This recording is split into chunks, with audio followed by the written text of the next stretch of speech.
Iska! Iska! Ano yan, Bebang? May ipapagawa ako sa yung challenge. Ano ba yan? Huwag kang maingay. Baka marinig tayo ni nanay.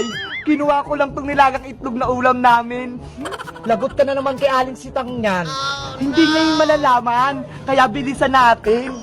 Ano ba kasi ang challenge mo? Itong nilagang itlog, ipapasok mo sa loob ng bote nang hindi nadudurog. Itlog? Tsaka bote? Hindi naman papasok yung itlog sa bote. Ang laki-laki ng itlog eh. Kasya yan. May challenge bang madali? Tsaka napanood ko na yun sa YouTube. Subukan mo kasi. Kahit anong paraan. Basta wag lang mabasag yung itlog. Paano? Imposible naman. Oh? Bebang, Iska, ano yan? Ikaw pala, princess. Si Bebang kasi may pinagagawa sa aking challenge. Anong challenge? Ganito yung princess, oh. Ipasok mo yung nilagang itlog sa loob ng bote. Diba? Napaka-imposible. Nilagang itlog? Wow! Oo, nalaga na to kaya hindi to mababasag. Patingin ako ng itlog. Oh, ito. Ay, nilaga nga. Tama-tama, gutom na ako. Hoy! Wag! Hala, princess, bakit mo sinubo? Sabi ko sa bote, hindi sa bunganga mo. Hay nako, gutom ka na naman, princess. Ang sarap. Sayang naman yung itlog kung ipapasok nyo sa bote. O, Bebang, sirit na. Hindi naman namin alam kung paano ipasok sa bote. Mamaya, ubusin pa yan ni princess eh. Sige na nga, ako na nga gagawa. Ginagawa? Ayan, dapat maglagay muna kayo ng maraming usok sa bote. Tapos ilagay itong itlog. Wala naman nangyayari. Antayin nyo lang kasi. Hala, yan na, Bebang, pumapasok na. Hala, yan na.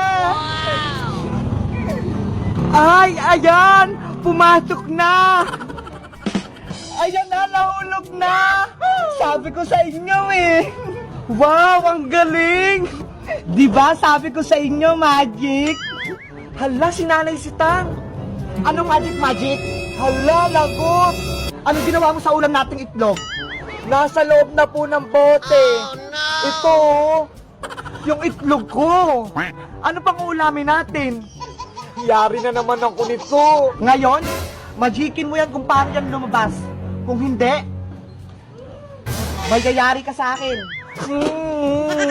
Naku, Bebang, mas mahirap yung talis ng nanay mo. Paano ko ito tatanggalin? Ang hirap-hirap. Ayan, ang dami na naming ibibentang kalakal. Bebang! Oy, Iska, may nahanap ka bang bote? Eto na yung mga bote sa bahay. Binuhos ko na yung mga laman ng mantika sa bote. Hala, lagot ka. Mayayari ka niyan sa nanay mo.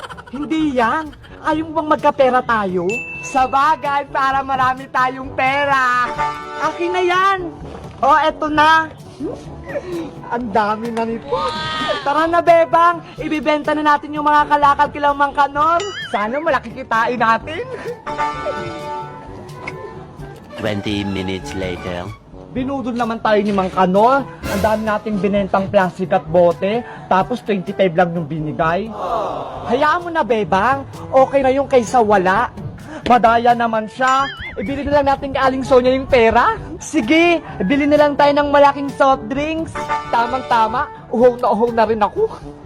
Aling Sonia, pabili po ng soft drinks. Wow, ayan na. Salamat po, Aling Sonia. Ito po yung bayad. Upo na tayo dito, Iska. Dito na natin inumin. Hatiin na natin, Bebang. Huwag kang madaya, Iska, ah. Dapat pantay yung hati. Oo naman, hating kapatid tayo, syempre.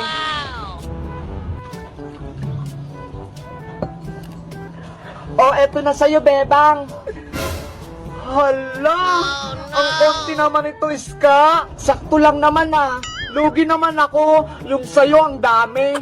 Bebang, Iska, bakit kayo nagtatalo? Eh kasi si Iska, ang onti nang binigay niya sa aking soft drinks, hindi pantay ang hati. Pantay kaya? Patingin ako. O, tignan mo. Ay, oo nga, Iska. Mas madami nga yung sayo. O, diba? Sabi ko sa inyo eh. Anong gagawin namin? May naisip ako. Ano yun, princess? Ako na lang maghahati para walang dayaan. O sige, para walang daya. Okay. Para mahati ko ito, iinumin ko to.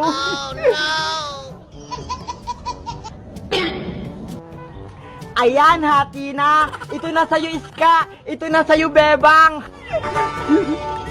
Hala, mas konti naman yung sa'kin. Eh di pantayin ko na lang ulit. Akin na.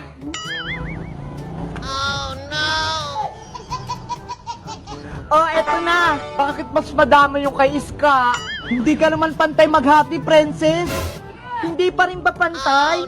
Ito mas madami, babawasan ko pa. Nauuhaw na kami. Bilisan mo naman dyan. Oo nga, kanina pa kami dito nag-aantay. Oh, ayan na, pantay na, pantay na. Wala nang walilugi sa inyo. Hala, pantay na, pantay nga. Ang galing mo talaga maghati, princess. Ang arte-arte nyo kasi, ayaw nyo parehas malamangan. Ayan tuloy, parehas kayong wala. Inubos mo yung soft drinks namin. Hoy, princess, palitan mo yon. Lagot ka sa amin. Bebang! Ay, andyan na si nanay. Galing siyang palengke. Siguro may pasalubong siya sa akin. Halika rito sa labas. Opo, andyan na, nay. Yahoo! Wow! Diba? Ang ganda ng halaman.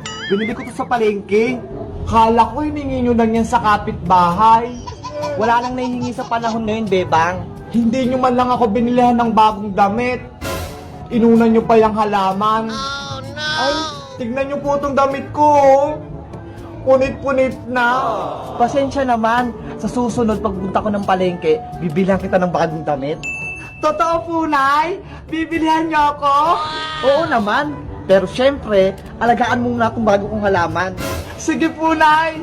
Alagaan mo yan. At diligan mo yan, ha? Kung hindi, naku, mayayari ka sa akin. Hindi kita bibili ng bagong damit. Opo, aalagaan ko po itong mabuti. Later. Na. Bebang! Oy, Iska! Ano yung ginagawa mo?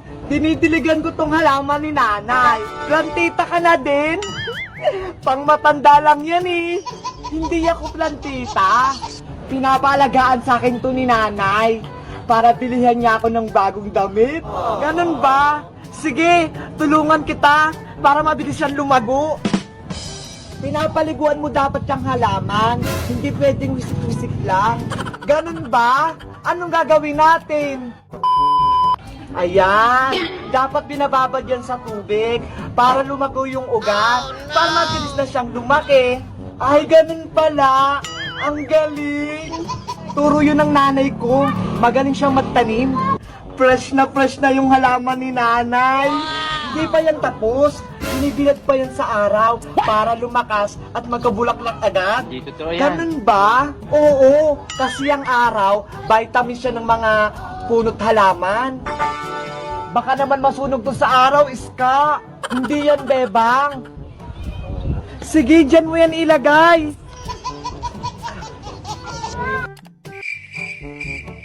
Baka masunog na yan. Ang tagal na yan sa araw. Hindi yan, Bebang. Magtiwala ka sa akin. 2 hours later. Hala, Iska! Hala, lagot na lanta. Akala ko ba lalago?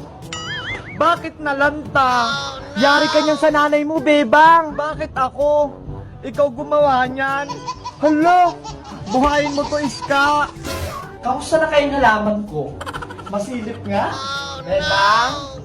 Hala, yan na si Aling Sita. Yari ako nito. Bebang, ano na nangyari sa tanim ko? Nay! Bakit nalanta? Anong ginawa mo? Kamahal-mahal niyan? Hindi na kita bibilan ng bagong damit. Ikaw kasi, Iska, kung ano-ano pinagagawa mo. Ayan tuloy, hindi na ako bibilhan ni nanay ng bagong damit. Kawawa naman si Bebang.